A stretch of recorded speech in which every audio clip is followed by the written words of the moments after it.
Hello, South Florida. Welcome to the Florida Cats and Dirty Rats podcast, brought to you by 305 Sports Now and the Fins Talk Sports Network. I am your host, Will, and ladies and gentlemen, my co-host tonight is someone that many of you love, or you love to hate, or you love to hate watch. Okay, or just love watching him in general. I love him. He's a great guy. He's always a fun guest, and so on, and go back and forth. Evan Posner, but you guys know him as Finstanza, but today he's Canadian bred. Finstock Sports Network. I got to rock the Finstock Sports Network tonight, since it's not about Dolphins tonight. Thank God, man. We gotta tone you down a little bit. We gotta tone you down a little bit. We gotta tone you down. Yeah. I mean, but I'm not gonna lie to you. I was you a couple days ago with Lance Guidry, the Miami Hurricanes defensive coordinator. I was screaming at the top of my heavens. I was fighting with callers. I was not callers. I was fighting with people in the comment section. I was a riot. So trust me. I know how you feel. I know who you are as a Hurricanes fan, but last night when I was watching the Lions game, I go to myself, basically, Dan Campbell must have been watching Lance Guidry and watching what Mario Cristobal did to that poor defense, giving them the ball. He went for it on 4th and inches because he didn't trust his defense last night after giving up 31. You want to know what? You want to know if your offense is what's dominating you, whether it's hockey, whether it's football, you focus on what leads you. You don't put out the side of the ball or the focus of your team that's suffering the most and have them make the big stop in the key moments. You don't need that right now. Yeah. Well, I mean, that's a whole other debate and stuff like that. And when I was talking to friends of mine, and I get their perspective. I had a different perspective on the field goal with the Hurricanes, but it's not a Hurricanes podcast today. But I get what you mean. In general, regardless, in my opinion, you needed to stop regardless. Because in the case of Syracuse, they still were going to get the ball. They were still going to go downfield. And even if you tie the game, they had a chance for a field goal. So if you get at least 3 points and you're able to get that stop, you could go the go-ahead touchdown, and Syracuse would have no time on the clock. That's the logic, I think, that Coach Cristobal was trying to use. But regardless, no excuse. You don't blow a 21-point lead, okay? And there's no excuse for leaving your true freshman cornerback high and dry against a receiver that came from Alabama. So that's a no-no. And McCord is a great quarterback too. He was also a transfer portal guy. You don't give him the chance to come back in the game. Yeah, McCord's unfortunately for McCord, he suffered from the disease of having to follow C.J. Stroud and Justin Fields at Ohio State. He was and I said before he even went to Syracuse, I said he was unfairly disrespected by the fan base and the pundits over there at Ohio State at OSU. And 9-3 Syracuse and number one passer in college football. So that being said, well. We start off with Panthers. Football. Yes, Florida Panthers. I could talk to them all day. Panthers before be like, I want to watch the Panthers. Stop with your football, Will. I could talk Panthers. I watched part of the game last night. I saw the highlights. They talk about blowing a lead. They came back, but they blew a lead. They did. 3-0 lead. Yeah, but you know what? Like I was watching that game, and you really didn't feel like they were really out of it, even when they blew the lead. But the goals were so honestly, it felt like pond hockey yesterday. Like I'm being from Canada, being from up north where there's snow already. That's pond hockey. The way the game, it was so wide open yesterday. Yeah. All those goals were like highlight reel goals. Didn't matter who you were. None of the goalies stood a chance. No, definitely not, man. I have to give Spencer Knight credit. He's holding his own. Serb Bobrovsky's been out for a couple games, and he's holding his own as much as he can, man. Yeah. But it's been pretty interesting because the Panthers have, they pretty much have left off where they won the cup. They're still performing very well. They're performing very well. They're tied for 4th in the conference, in the Eastern Conference, scoring a lot of goals. They've actually reverted back to what they were before Paul Maurice took over, which is kind of hilarious. We were talking about before we even started, scoring a lot of goals, but they're giving up a lot of goals as well. But overall, Evan, you're a major hockey fan, especially major hockey fan. Huh? Major hockey fan. I'm Canadian. I live in Montreal. I go to the Bell Center where we play hockey, and I look up and it's 24. I see 24 Stanley Cup banners. Like you guys are happy to have your first. I look up at 24. It's been 30 years. It's been 33 awesome. Years. I got to experience it as a kid. I was there during the Stanley Cup Finals. I was 10, 11 years old, but still, it's amazing. Like to go into that experience, like it's just incredible. But anything hockey. I remember I love South Florida, so I was also a Panthers fan as a kid. I used to walk around wearing Panthers gear. I go back to when John Van Beedbrook with that gold cage when he joined the team as a veteran was the coolest thing. Ed Jovanovski, Scott Mellenby. Like I remember that Ray Whitney. Like I can go way back with you, all the way back to when the Panthers started. Yeah, the worst thing in Panthers history early on in that franchise was the trade of Stu Barnes. Yeah, that was that I think kind of caused the franchise to go downhill a bit. Yeah, and the premature firing of Doug McLean. Yeah. That's something that really did hurt the franchise, and it's You need stability at the beginning. yeah. Well, I mean, well, now we have really good leadership, so that's something. We also have great ownership. Like, don't we wish the Dolphins had ownership like Viola? Or you never know. Like, the only thing that always confused me is how the Panthers and the Heat could never get together. And because in most sports, hockey teams and basketball teams share arenas. The Yeah, fact that they don't share arenas, one's in downtown and one is in Sunrise, where you're shopping all the way to Sawgrass Mills to go watch a hockey game. You can go shopping for the day and then cross the street and go to a hockey game. You might get killed crossing the street. You have to drive around, but still, it's I a love beautiful area. I love the area, that I area love of that area. Sunrise, but it is in the middle of nowhere. Yeah, but it's great, man. It has a lot better parking than over Oh, the for next sure, for sure. You're not at a the Port of lot better. Miami. It's much better. Yeah, and like you said, you can go eat at Sawgrass and then go watch a game, Yeah, exactly. so as well and go shopping, do what you gotta do. Like I love that area. It's actually pretty close to me too because I live in Pines, so I get 75 and I just take, the exit off of exit 1 and stuff like that, off of Sawgrass and I'm right there. Like I love that arena. Here's my favorite. What's up, Cap? Hey, Cap for life, man. How you doing, brother? Everything I good? love him, man. Thank you for supporting the show, our inaugural show, the first of We'll many. be doing it regularly. I'll be here with you. Yeah, man. I appreciate you, man. I really appreciate you. And by the way, guys, that's gonna be us. I'm also gonna be having guests on as well. I'm working on a few things with a couple people, so we'll be chopping it up with some familiar faces. That's something from X or just in general. So yeah, so I like talking Panthers with you, and since it's our first show, I like going back in the history of the franchise. The franchise has come a long way from early success to being basically mediocre, and then getting the right leadership group in place with Vinny Viola, in general, and then bringing in Bill Zito and so on, constructing a team of young guys, the best trades, the best trades. And they closed it. Wait, no, let me see. Oh, they Close closed the the Golden Golden. Corral in Pines. Yeah, they did, man. Yes, that was COVID, buddy. It used to be very open. Yeah, after COVID, they shut that place down, man. They really did. Yeah, so I like going down memory lane and so on. But what have you seen from the Panthers this year since you follow hockey at a much greater landscape that has impressed you? And is there anything as of right now early in the season that worries you a little bit?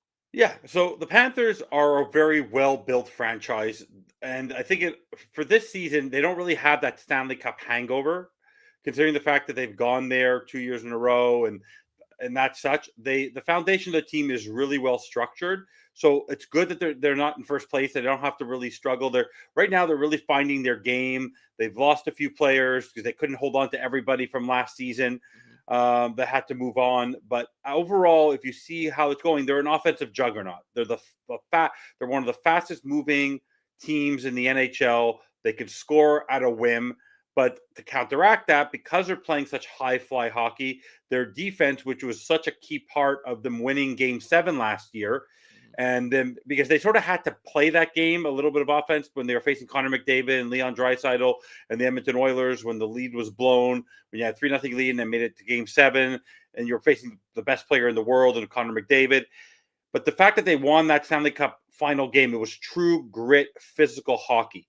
And they're not using their physicality this year, I find, as much. They're just trying to they're just still trying to find their game a little bit. So you see where they are in terms of points. Last night they played a game where they was running gun. They had a 3-0 lead. Then all of a sudden they were down 5-4, and then they came back and won 7-5. Everyone was scoring. All the stars were scoring. Everyone was getting on the point on the score sheet. And so honestly, it's a lot of fun to watch. But it sort of reminds me, if you look at it, like the Miami Dolphins, where they're playing pure offense, but at one point you got to play some defense. And I think that's what they're going to do. They'll have to figure that out probably heading into after the Four Nations Cup. They'll obviously have to really struggle it down, but I think they can survive right now.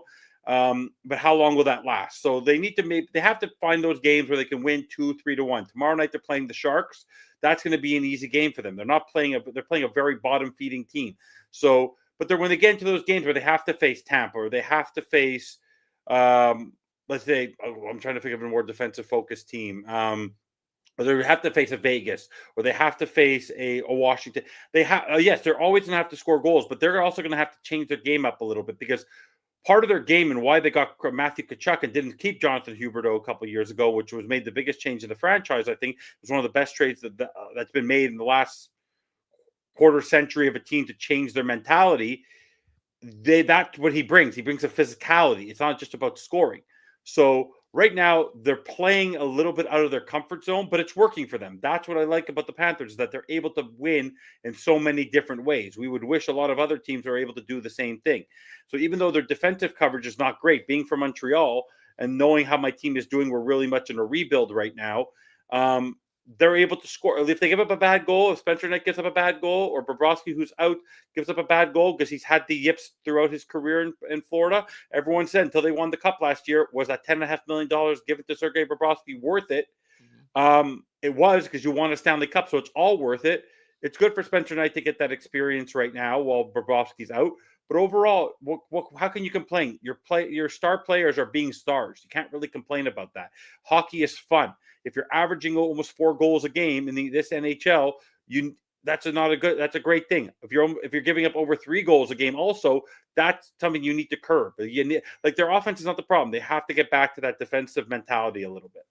You think about by losing a couple players because of due to free agency and maybe adding a couple pieces that haven't yet fully acclimated with the team. You think that has affected their defense a bit, or you A think it's little bit, less? yeah, because because really you only have Forsling and you have Ekblad. Ekblad's always been that stalwart there, Mhm. but overall, no, I think it's just more. I think it's just more the mentality of the fact that a lot of the teams are playing right now are a lot of running gun teams. Like last night against Philly, when you have players like Owen Tippett and you have players like Matvei Michkov, you're gonna have to go out there and play a little more running gun. When you're going to go play Toronto, who you're battling within the division, you're going to have to go compete with Austin Matthews and Mitch Marner and Nylander and Tavares. So you have to. They have to have that side of their game. They can't be only scoring 1 or 2 goals a game. It's just, I think it's more the structure that they're playing a little more running gun. I think Paul Maurice is less concerned about this, but he will have to curb it at one point. But if they continue to play like this, what they're all going to do is they're going to stay tops, and they're going to be in the top 5 and within the conference. And at the deadline, they'll go get some key defenders. Like, there's one thing that they're always a commodity that's always available at the trade deadline is you're able to get a stalwart, stay-at-home defenseman there, and they don't have a lot of that right now. They have a lot of players you don't really have that really running gun. Whether it's Forsling, whether it's Ekblad, whether it's I forget his last name. Where is his name? Where is he? Mikola. Those are players that have a little more of offense to their game. They're not really stay at home. So you want to know what? If this is what they're trying to do right now, Paul Maurice is not the type of coach that will allow that to last for very long. So if it's working, like if they would have blown the game last night and they would have lost, they would have blown a 3-goal lead and they would have lost 6-4. I think the little things would have been different. But considering the teams that they've been playing and the fact that they're able to keep it up, why fix what ain't broken yet? Yeah, I agree with you. I do think as the season progresses, you will see the defense tighten up only because they'll be in playoff mode. Yeah. And we know that Paul Maurice likes to grind players, grind his opponents to death, and then basically take over the game in the third period. So I do think we will see a definite change in the game. I gotta ask you a question. Since you're a big time hockey guy, I had Zach Krantz on the show over the summer when they won the cup, and I asked him this question: the last 5 minutes of game 7 against the Edmonton Oilers, we were up 2-1, the Panthers up 2-1. I was yelling at the TV because I thought Paul Maurice was crazy to basically play his version of a prevent defense, and not challenge the Edmonton goaltender and have basically them run at Bobrovsky with a wall being formed. How did you feel about that situation early on? I was screaming, but then when I saw 90 seconds left and Connor McDavid and Drysdale couldn't skate anymore because they were overly fatigued, I understood what he was trying to do. Early on, like, did you thought Maurice's strategy was nuts and it was going to cost the Panthers the Stanley Cup, Um, or did you understand it? I understood it, considering the fact that a lot of teams that have been successful in winning Stanley Cups, it's really about how you play in your own zone. You need to take advantage of your chances in the offensive side of the zone. But the last thing he wanted was for Connor McDavid or Leon Draisaitl, who couldn't hit a soccer net if he tried during the finals, to get that opportunity to open it up. Like he knew that he played too much open sesame in game 4, 5, and 6, and he was willing to rely on his goaltender, an experienced goaltender, and his staunch defenders and his physicality in his own zone to win him the Stanley Cup. If you look back at a lot of the Stanley Cup finals, if you go back to when Crosby and Malkin won it when they were really young, and with Detroit, very often, a lot of times, series that are tight like this, when they were facing Detroit, end up in your own zone. when you have that lead and it's a tight lead, you always have that push. And if you try to force it, and you have to allow the offense to create your defense allow you to create the opportunities for you. If you try to force the opportunities when you have the lead in a Stanley Cup final, you're going to end up leaving an opening for the other team to score. So I understood what he was trying to do. He didn't want to allow. It's more of like a trap. He wanted to play more zone. He wanted to play more of a trap instead of sort of let them force it, let them stay on the ice, let them force them. It's going to get shots in, but as long as they don't get amazing chances, it's okay. That's what he was trying to do, and I understood it. It drives you crazy because I'm a big hockey fan. I watch it now. Like right now, talking hockey, right now my team in Montreal, the other team that I love, has no. We have one of the best penalty kills in the NHL. But we turn over the puck like crazy, and we have the worst defensive zone coverage in the league, and it drives me absolutely crazy because unlike Florida, we're still a very young team. We're not an experienced team, and that causes turnover. The turnovers could lead to goals. Luckily, we have a goalie right now who's standing on his head a little bit, who's actually we got on waivers we got a great trade for the Florida Panthers. Like I think you guys actually would appreciate him to be your backup over Spencer Knight because he's actually going to the Four Nations Cup, our starting goaltender, who I think is really proving himself to be a really good goalie. But no, Paul Maurice has been a coach since I was a kid. He started coaching when he was in his early 30s in Hartford. Hartford doesn't exist anymore. Hartford has one of the coolest logos in the NHL back in the mid 90s. That's how long he's been coaching. Like no one deserved the Stanley Cup more than he did. Yeah. So you have to rely on that experience, right? Like you really had to rely on that experience. Like the one thing that he had that the Oilers didn't was experience. He had experience in net. He had experience on defense. He had experience on offense, and he had experience behind the bench. Knobloch behind the bench of the Oilers was a rookie head coach, so he knew what he was doing. And Draisaitl couldn't do anything. It was the right thing to do. You don't want Stanley Cups unless you have a very big lead. Like when the Habs during the COVID year faced Tampa in that last game, it didn't matter. When they took a 2-1 lead or a 1-0 lead, the game was over. The moment the Panthers took the lead in that finals, heading into the third, they knew they had it. They just couldn't make a mistake, and that's what they were trying to do. They were trying to avoid making a mistake. Yeah, let me tell you, like I said, the last 90 seconds when none of the best line could even move, I was like, wow, this really works. I mean, because usually, I mean, obviously, I'm coming from a football mentality. You want to stay somewhat aggressive. You don't want to give too much cushion because then you get burned. I.e., the Dolphins. You get burned. But it worked in the case of hockey because the wall was formed. The wall was formed, and they kept kicking it out, making him skate more, making him more the desperate team able to win that game. But I'm not gonna lie to you. It's often not a bad thing to punt. Like I teach my young kids who I coach, my kid plays hockey, he's a big hockey guy.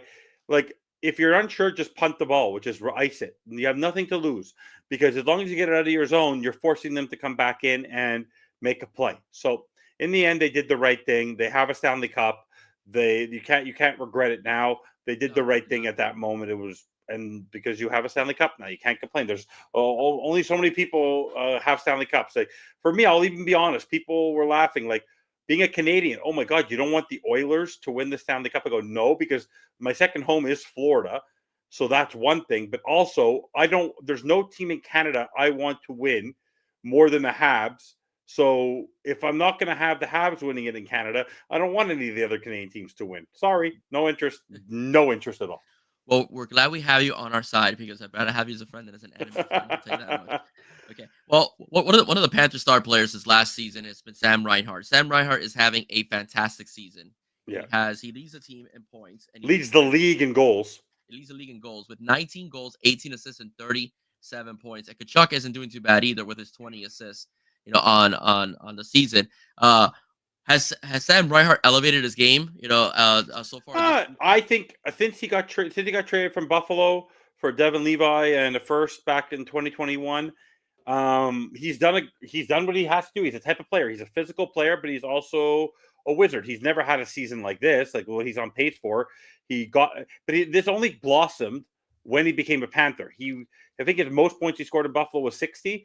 But he's just playing. When you're playing with guys like Barkov, and you're playing with guys like Carter Verhaeghe, you're playing with guys like Kachuk and Evan Rodriguez, and you're playing with those kind of guys and Lester Reinen, and you're playing with those kind of guys, you're going to do fine. When you have that kind of balance, especially on the power play with that kind of a power play, you're going to be fine. So Sam Reinhart is one of those guys who's a sneaky good player, who is a hard worker. He's from Canada. He comes from a very bred hockey team where his brother Griffin was also never to the level of Sam, but he got drafted early on in the first round. I think it was by the Oilers, I think, back in the day, but he never came out to be what Sam was.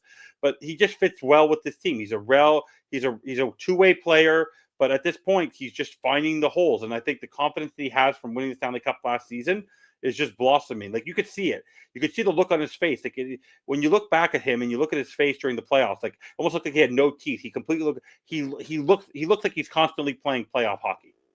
He always looks like he's playing his last game of the season every single time. Yeah, no, he's been very impressive. The team's been very impressive as well when it comes to goal scoring, especially when it comes to taking advantage of rebounds. Yeah. The Panthers always constantly crashing the net, and that's something that I really have enjoyed seeing. When I've looked at the team. One thing I also want to talk about are the two bugaboos that seem to be the problem for the Panthers this year, and that's the Washington Capitals and the New Jersey Devils, who are above Florida right now. Can you tell us a little bit about New Jersey and the Devils, how they're playing this year, and then after that a little bit about the Washington Capitals? Well, the New Jersey Devils are a well-structured team just because they have a good coach. They have a coach who was given up on because no one can be successful in Toronto, which gives me a lot of joy. But Sheldon Keefe was coming off working with Austin Matthews and Mitch Marner, like I said, and Morgan Riley and that group in Toronto, and he got snatched right away because Lindy Ruff moved back to working with Buffalo. But when you have a guy like Jack Hughes and Nico Hischier, and you have a foundational piece like that, and Dougie Hamilton on the blue, and then you actually go get Jacob Markstrom from the Flames, and then you go get Jake Allen to be your backup there.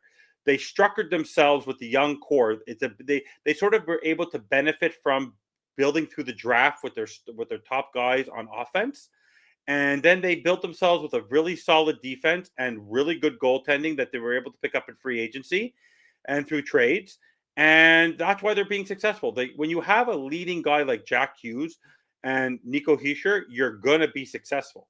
So the Panthers don't shock me. In terms of the Washington Capitals, losing back, the fact that Ovechkin is out, the whole structure of that team is just really built on a team mentality, right? Like the way if I take a look at their team and I look at the players on their team and their stats this year, there's no one who's really, you have Dylan Strome. Dylan Strome is a guy who has been around the league, a little bit like a Reinhart, but he's coming around. Like he's scoring a lot of goals. Ovechkin is now injured, but I think that will give him a little bit of fall. But you have guys like there's no one starring on there. Like you have Connor McMichael and Protas and Wilson, and Pierre-Luc Dubois, who got signed this big contract in LA last year. But there's no one standing out. They're just really playing like a team, and that it's really a team game with their head coach. They're getting very good goaltending from Logan Thompson. I believe it's Logan Thompson. Yeah.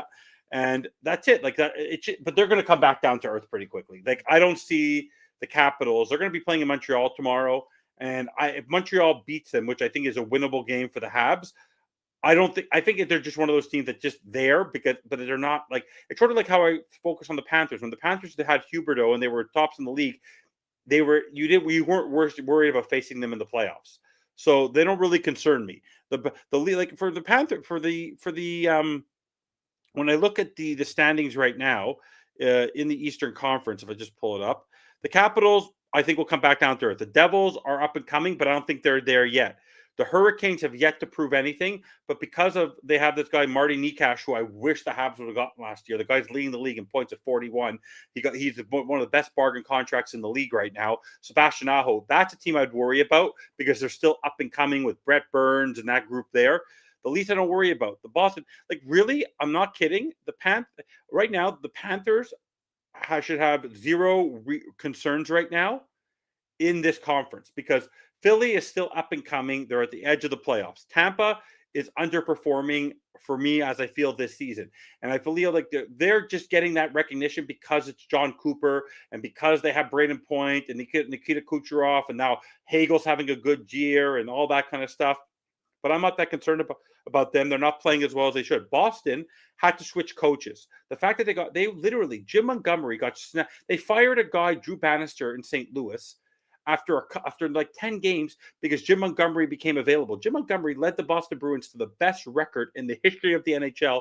And because he started off at 500, you're going to can him. They didn't build a great team around him. You're relying on Pasternak and you're relying on Marchand, who's getting older, and you're relying on an older team right now to win. Give the guy a chance. So I'm not worried about them. The Leafs have yet to prove anything. They're trying to do things with Berube, but they have no goaltending. The one thing you guys have is you guys have that with that Pierre Maguire, who's an infamous announcer who's on NBC Sports, who's a big kid, very involved in hockey. You have to have the 7-player profile, which you guys sort of have. You have to have two stars down the middle. You guys have multiple. You have Reinhart and you have Barkov. You have the star winger and you have Kachuk. Then you also have Bennett. Then on the back end, you have Forsberg and you have Ekblad. And then you have Bobrovsky in goal. A lot of these teams don't have the 7-player profile. And I can even go further than that. So for me, if I'm the Panthers, this conference is theirs for the taking.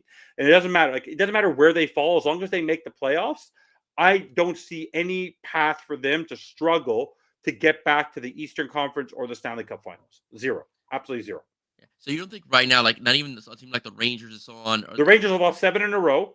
Okay. They had to trade their captain today. They almost put him on waivers. They had to trade him to Anaheim for a bunch of nobodies because he's been taking really rough hits. He even said today he got interviewed when he got interviewed after being traded to Anaheim that it was a rite of passage to be embarrassed through Madison Square Garden. Like they traded their captain. They've lost 7 in a row, and they just signed Ilya Shesterkin to the largest NHL contract, 8 years, 92-something million, $11.5 million, more than ever Carey Price got, more than what Sergei Bobrovsky got. Like, it's ridiculous. Like, Shesterkin's great, but they've lost 7 in a row, even with him in net. Laviolette is a good coach, but there's something there. There's a lot of star power there in Panarin and Kakko and Lafreniere, and I think they just need Zibanejad, but Adam Fox. But I guess Trouba's been getting himself in a little bit of trouble lately, and he does have a bit of a yap. But it is what it is. They're trying to shake things up there. But the Rangers are one of those teams that is still a little too much of finesse, and they just got rid of their biggest physical threat. So I wouldn't be too concerned about them. Man, I think you just angered Mark Messier. You know. So what? He's going to guarantee. It doesn't matter to me. I don't know. Have you ever watched the American broadcast? When you watch Mark Messier on television, he's awful. Like some of these stars, that's the one thing about hockey. Like I was lucky in Montreal. We had PK Subban for a couple of years, who we then traded for Shea Weber. The guy's great on television. You have to find the right guy. Like like even I don't like Barry Melrose as a person, but he's decent on television. You have to know what you're talking about. A lot of players sometimes don't know what they're talking about. Like you watch the NFL, you have to know who you were talking about. Like if you listen to Bill Belichick right now, or you listen to Nick Saban today. When he was, I don't know if you saw that interview on the Pat McAfee show. If not, go take a look at what he talked about what happened with him. I guess he regrets never. But by the way, because the biggest boneheaded move he ever made, which that's why I'm not. I don't know why you know this. But you know why I'm not a big fan of Nick Saban? Because I'm convinced to this day Nick Saban would still be the coach of this team if he would have taken Drew Brees and not listened to the doctors instead of taking Dante Culpepper. I'll never forgive him for that. Ever. I'll never forgive him for that. Yeah. But no, going back to the Panthers are structurally built where they have the necessary foundational pieces where not everybody is making such an exorbitant salary. And your best finesse player also can play a two-way game. Sasha Barkov is an otherworldly player. And he doesn't even in the playoffs last year, he wasn't the reason why you guys were getting anywhere. It was Carter Verhaeghe. It was Sam Bennett. It was Sam Reinhart. Barkov, actually, I was disappointed in his playoff performance at different points. He needed to step up his game a little bit more. I was piggybacking Mark Messier a little bit. The reason I mentioned Mark is because I was a huge Messier fan growing up, believe it or not. I used to love Mark Messier when he was in the Rangers as well. He was one of those few guys that was not only could score a bunch of goals, but he could beat the crap out of you as well. So in his prime. So that's why I like Mark. But yeah, in his broadcasts, especially when he was coming to Stanley Cup, he was awful and a tremendous Ranger bias. He was for sure playing, during the broadcast. I was like, man, dude, okay, never mind. I'll be in Montreal. I'm bilingual, so I speak French, but I watch French broadcasts whenever the Leafs play the Habs because back in the day there were two announcers who were so pro Toronto Maple Leafs, it's unbelievable. That's just how it works. But no, the biggest thing I think for Florida last year, or for the Panthers, was getting over the Tampa Bay hump. Like that was always their Achilles heel. But now they used to be Like we always like to say in football that the Dolphins' daddy is Josh Allen. Yeah. The Panthers' daddy was the Tampa Bay Lightning, and the fact that they overcame that because they changed the way they adjusted. And Matthew Tkachuk is that kryptonite. That is the way that you're able to do it. He's able to play such a two-way game, and he's able to do it in such a deceiving way that it makes Sasha Barkov's job a little easier. And the reason why Sam Reinhart's having such a great year is everyone is so focused on Barkov, they forget about Reinhart. Yeah, no, they do forget about Reinhardt and so on, and it's been amazing. Like I said, it's been a good season as well. But Evan, I know my wife just came home, so give me. Don't worry about it. All good. Those just love being live.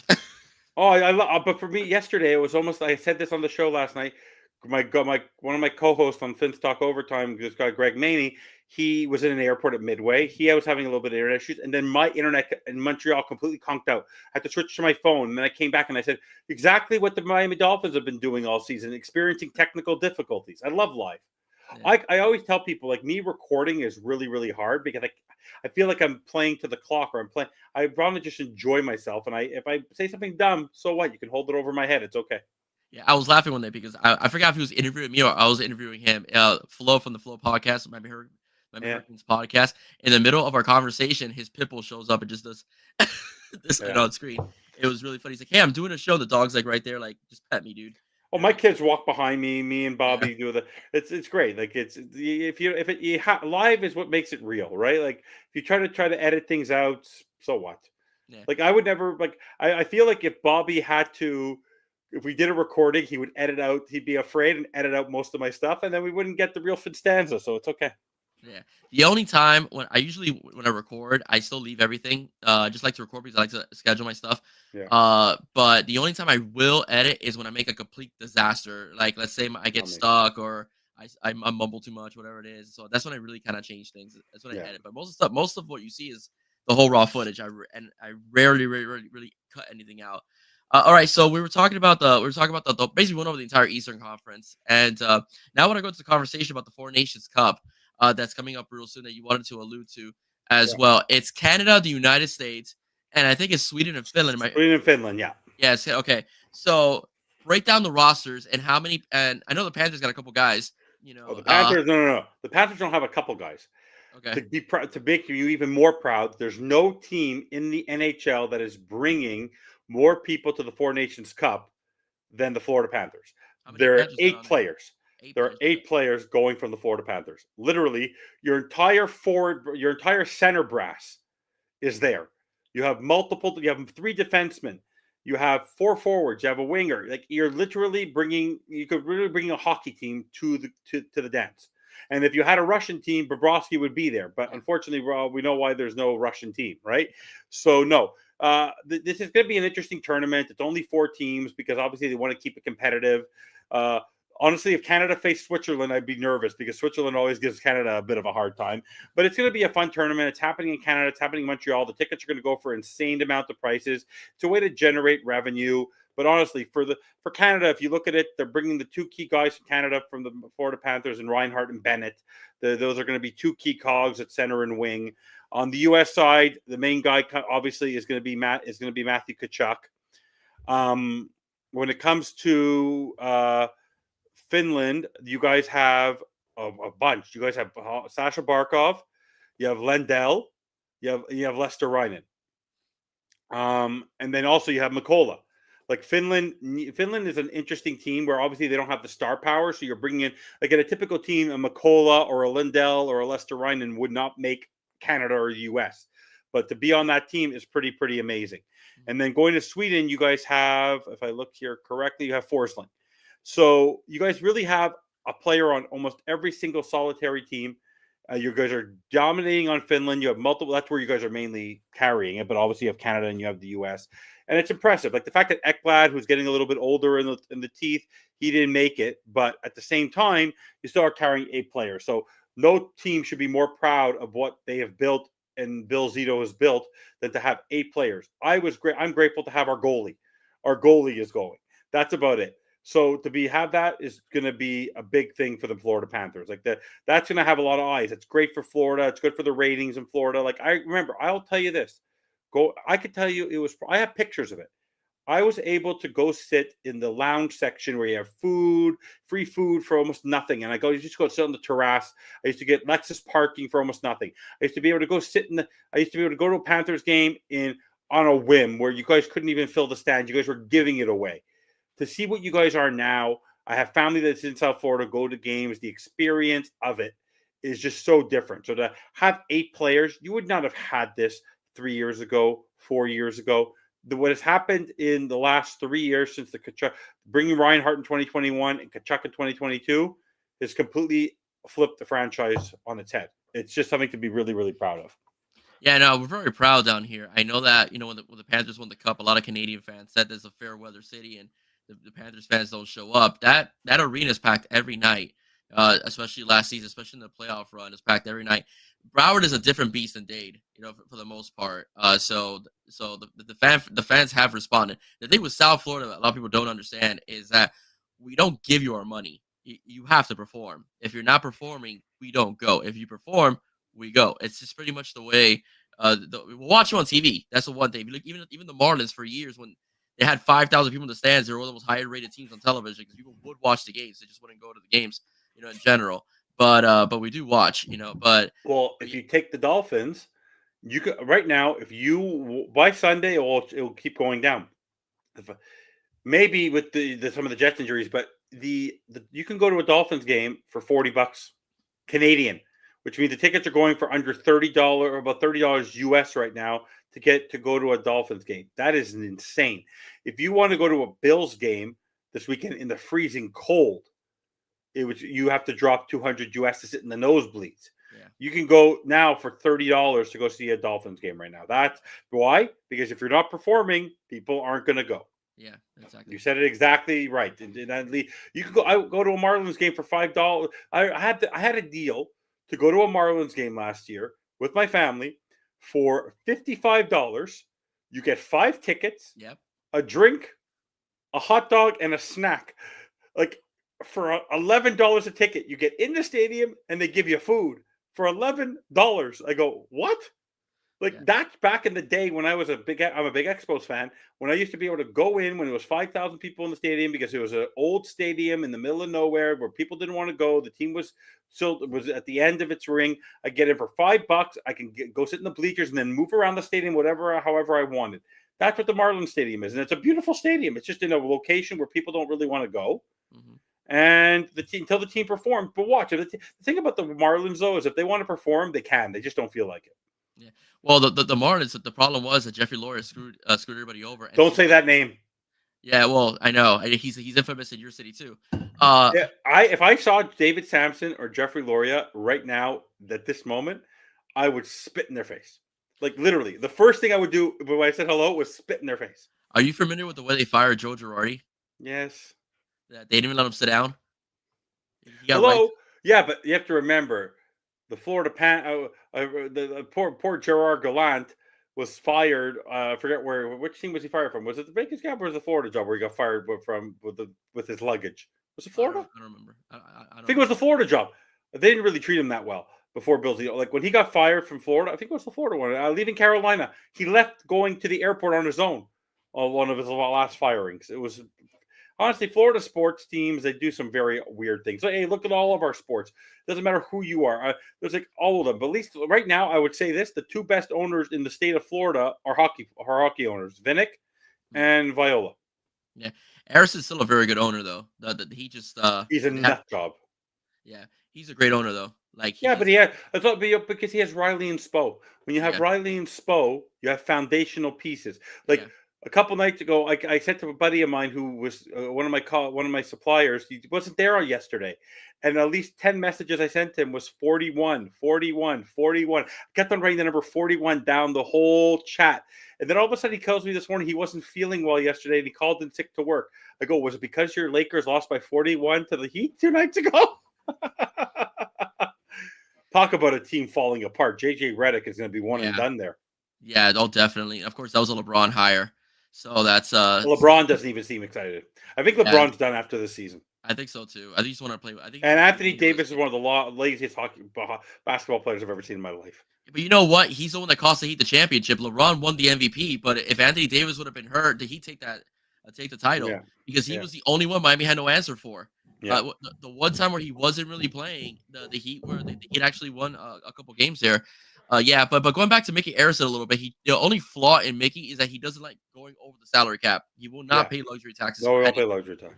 at He's all. So not Steve Ballmer. He's not Steve Ballmer. no, he'll tell Riley, do what you can with this. This is what you got. So Riley, Riley has to do that. But the Heat have tried, man. They tried going for trades lately. The Godfather hasn't been put off. Joe Cronin did not want to give Damian Lillard to the Miami Heat. That was something that he wanted to stick to Damian Lillard more so than to the Yeah. Heat. So that's something that really did piss the Miami fan base off. But guess what? The Heat made the playoffs in the finals that year, and the Trailblazers won 10 games. So Yeah. whatever. It is what it is. But yeah, man. But that's but South Florida. That's how South Florida is. The Heat earned a trust of the fan base, so they get their audience, and the Panthers have done it, as well. And this year They're the fun to Hurricanes. watch. They're fun to watch. No, they absolutely are. And the Canes this year, their attendance went up. I used to go to Canes games for $5. Then now it's at least to sit in nosebleed. It's like 40. It's so odd with a bad team. It was like 40. So again, you win, people go. It's just the way it is. We're not gonna give you our money. That's the one thing Oh, look at that the weather. You could because there's so much to do in Florida yeah, there's a that lot if to you're do going here. to go spend money on a sporting event, you want the money. There's unlike Montreal where it's freezing right now. You either want to be indoors, so you don't mind going to an indoor sporting event. You're in Florida, you can go anywhere. So if the Panthers are doing well and it's not doing well and it's 85 degrees outside, why am I going into an arena? Hmm. Right? So Yeah, that's part of it, right? I would because I'm a rink rat and I love it. I love all sports. It doesn't matter what sport it is. But no, if the teams like I'm sure did anyone care about Inter Miami before Messi showed up? Of course not. no, they didn't. No one cared. Yeah, that's an upcoming franchise, by the way. For sure. Yeah, The because Moss. once you get a star, you can build it up. Yeah. By the way, the Moss family wanted to buy the Marlins, and Jeffrey Loria refused to sell to him. He's a That nut. He's an absolute psycho. That guy. yeah, That he entire is. family. Yeah, He got the Dolphins the Expos for a song. Was able to get rid of it, and then he got basically a franchise. Basically gifted the Marlins franchise, yeah, and then sold it for $1 billion. Like yeah, made billions off of it. Like it's unbelievable. The guy. yeah. I hope that guy lives. It sounds awful, but I hope that guy does not. His life does not end. He basically destroyed the Montreal fan base. He promised something, his own money, and then choked on it. Unbelievable, unbelievable. The same thing here. If we build it, Yeah, will you come? He yeah, said you won the championship. If you build it, yeah. will you come? But First thing he did, he sold everybody off. yeah, but this should even give you a little side note about people showing up. Like the Habs, we sell out every game, Hmm. but when you watch games on TV, you'll see that there are empty seats because if the team is not, we're still in a rebuilding mode. But a lot of the seats are business seats in a lot of these arenas and these Hmm. stadiums. And if it's a business, and if the team is not doing great, they don't mind missing a boring game. If it's a high level game against a star team, so for us playing the Leafs, or if you're playing the Bruins or the Habs, like this, like your number one selling game is going to be when the Habs cut. Whenever I go to Florida, when the Habs would be there during Christmas, that's the one game because you have so many snowbirds coming down. Like Yeah. your attendance, the tickets attendance and the attendance at the games will be much higher the last week of December into early January when the snowbirds are down there because Hmm. snowbirds want to watch hockey. Yeah, absolutely. No, definitely. Evan, this was fun, man. I had a good time with you. Anytime you want to do it. Yeah, it was a good time to. Let's try to shoot for not next Friday, maybe the following Friday. Anytime you want. Anytime you want. Perfect. So we'll do it again, and so on. This was fun, man. Again, man. Finstanza, guy knows everything, dude. Guy knows football. Guy knows hockey. Anytime you want to talk. Yeah. Well, definitely. I know it's a Panthers podcast, but I love wrestling as well. I don't talk much about wrestling because no one knows. But I could do about it. Panthers all day. As you could probably tell, I know your team as well as you do. Yeah, absolutely. No, An and that's easy study. when WWE. We'll stay for the end of No problem. the broadcast, but when WWE hits Netflix, you and I have a conversation about that. Anytime you want. I'm excited. Well, yeah, about but they already announced that they're not going rated R, so they're going to keep it very PG on Netflix. I'm okay with that Me too. because you still have a lot of kids that watch wrestling, and I got into wrestling when I was 3. My son's 4, and I kind of want to show him a little bit. Yeah, my kids are 9, 11, and 9, and my daughter's afraid of it. But my other son doesn't mind watching it. I'd rather keep it PG. Yeah, me too.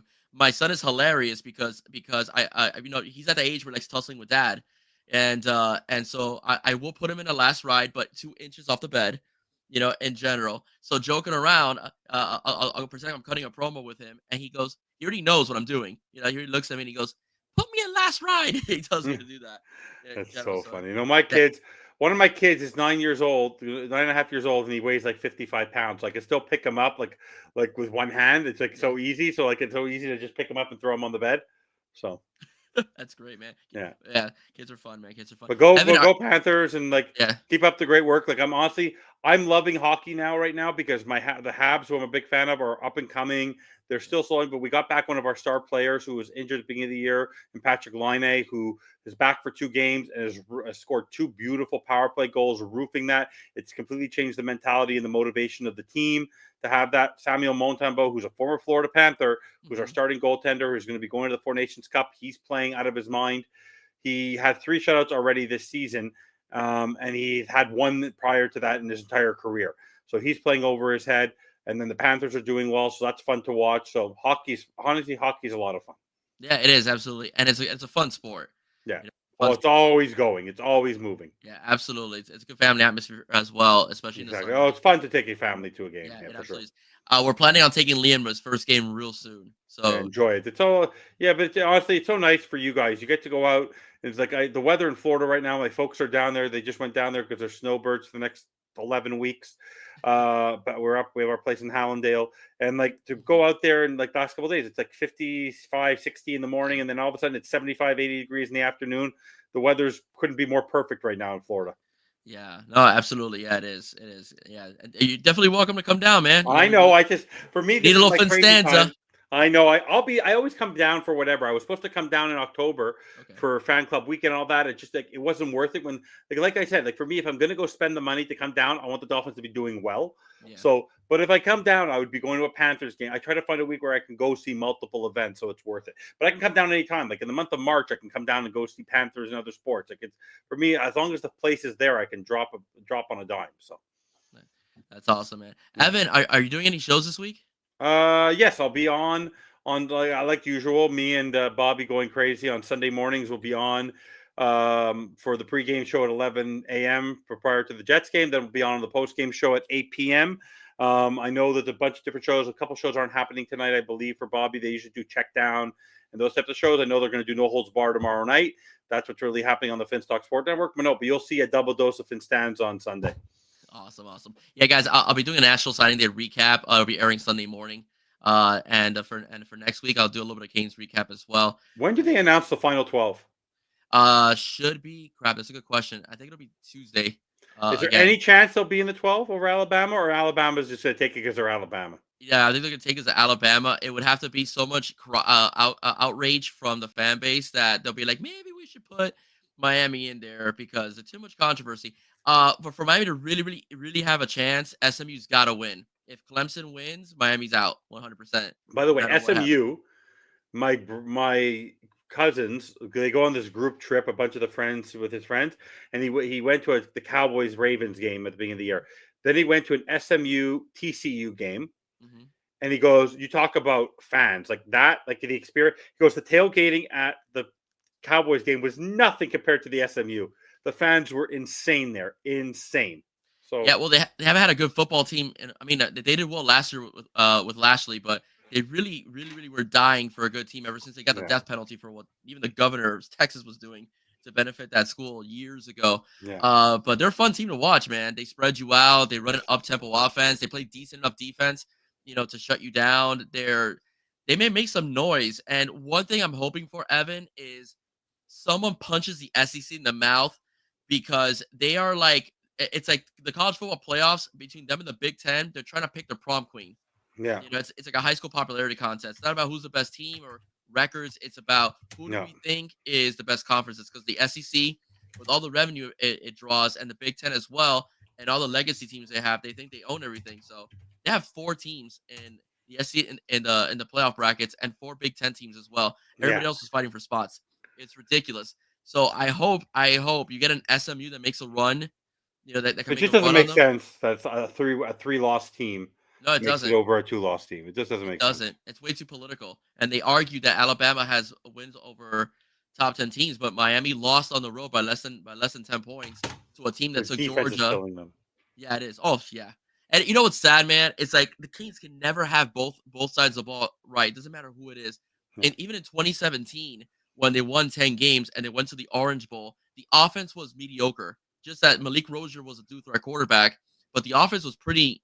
They were averaging about 28 points a game, but the defense was stellar. They were forcing turnovers, they were sacking people in general. This year's a flip side because last year's defense was a top 20 defense, a real top 20 defense. Gidgey only had 1 or 2 games that were bad, but every other game they could have easily won. Van Dyke just screwed things up for them last year. If you get that team's defense from last year and you flip them and you put them on this year's offense, there's no team that could beat Miami. But No team. Cristobal is like Mike McDaniel. Like there's something about Miami coaches, this football coaches. They shoot themselves in the foot. But Like Cristobal's a every little time. different because Cristobal is not a play caller.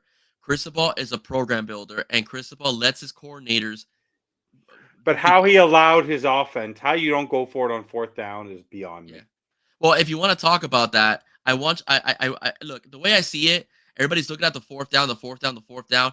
In the end, you needed to stop, regardless of But it. that defense can't stop a cold. But Look but what I'm happened saying, to Cal on game day. Like you literally let them come back. It didn't matter what a mediocre team was able to put up 30 something on you. Evan, I get it. Evan, I get, but hear me out. Evan, I get it. But regardless, you needed to stop that team. So even if let's say you get the 4th down, you get the touchdown, you're tied at 42. You still have to stop Syracuse from trying to get a field goal because they would have had the ball last. You still have to. So in the end, you still needed to stop. So the way I see it, get the points, make it get the points, go down. Listen, either way, I agree with either way. You're not wrong. Okay, Oh, no one's wrong here. Just you have Cam Ward, you get a touchdown, you tie the game.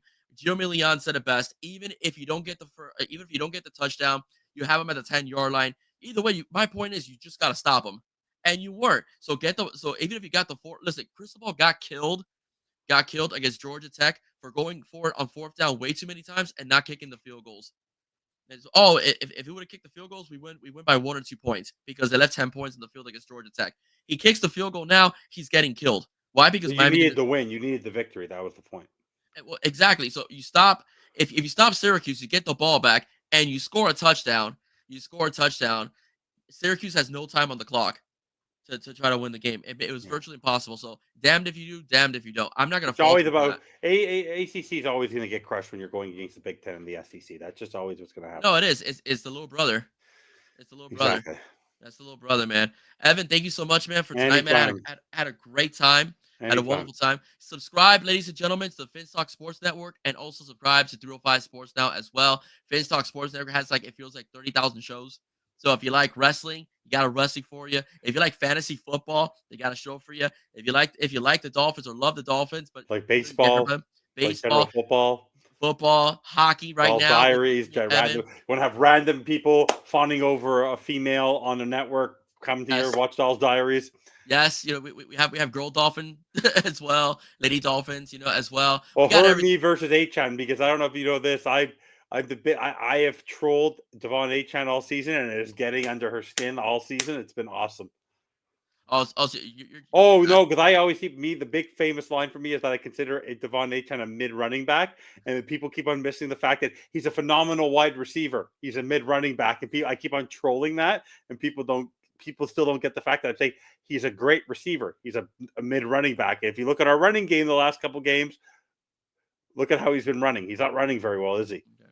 So, I think I like the troll. I'm the troll. I know you do. You're not in competition for Doll's favorite troll. I stir the pot. No, absolutely. Yeah, but that's good, man. That's like we say back in the day. That's good radio. Exactly. That's good podcasting as well. Exactly. So and in my show, I have interviews. Like I said, on Bobby's show, I recently interviewed Hal Mummy. Hal Mummy is the founding father of the air raid offense. I interviewed former left tackle Richmond Webb, who's a semifinalist for the Hall of Fame as well. He better get in. Like this poor guy. He's one of the Dolphins. He's like one of the Dolphins. Like he's one of the guys. Like how do you not put him in? No, absolutely. They've always punished him for being Dan Marino's left tackle, but Dan Marino was Dan Marino before Richard Webb was even drafted. So it's exactly. sad. It's sad. I would be happy to have Richard Webb on my offensive line the way our guards are playing this year. I know he's a left tackle, but oh my God, our offensive line is totally offensive. Oh my Yeah. god. We should do it. We should do a chat on my show how bad the Dolphin line is and who they should draft. I did a show last night for an hour on all the reasons why the Dolphins are stupid. Like the show was basically called "Why the Dolphins Are Stupid." This is what FinTalk Overtime is going to be. The Dolphins are stupid, from Greer to Ross to Tua to McDaniel. Even Tua himself finally admitted yesterday he's stupid. He should not have gone head first, but he continues to do it. The Yeah. Dolphins are stupid.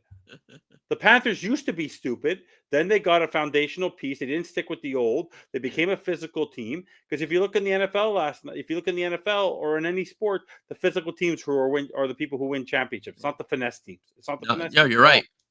You're right. Listen, man, I love the Phoenix Suns with Kevin Nash. no. I used to go up and down the Yeah, court. I love Steve Nash and Amari Stoudemire. Sorry, They were Kevin never Nash. going to Steve win. Nash. I called Kevin Nash. Steve Nash. He's like 7 inches taller. Steve Nash is two-time MVP, whitest Canadian boy from Vancouver. I know, man. But guess what? They won nothing. You know, They won nothing. They won nothing. But who won teams? The Heat. Even though they had great offense, They're LeBron's a physical defender. Wade's a physical defender. You had Chris Bosh who get physical as well. Even though they call him soft, but he was a key rebound that won him the game. Celtics are physical. The Celtics are very physical as well. The Raptors, when they won that year, because I'm a Canadian, with Very Kawhi physical. Leonard and Van Fleet and Lowry, Yeah. and they were very physical. You have to. If you don't, you're going to win with physicality in any sport. You're not going to win with finesse. I have never seen, with the exception of maybe the Rams under Dick Vermeil, I have never seen a finesse team win a Super Bowl. And they almost lost. Yeah, they were like 2 yards away. Dyson was 2 yards away. Yep. Steve McNair, curse to you, my friend. God rest his soul. Yeah. All right, Evan, thank you so much. Anytime. All right, thank you so much. Guys, remember, please subscribe to 05 Sports Now and the FinTalk Sports Network, okay? God bless, guys. See you soon. Go Panthers. Bye-bye, everybody. Panthers. Have Gobs go.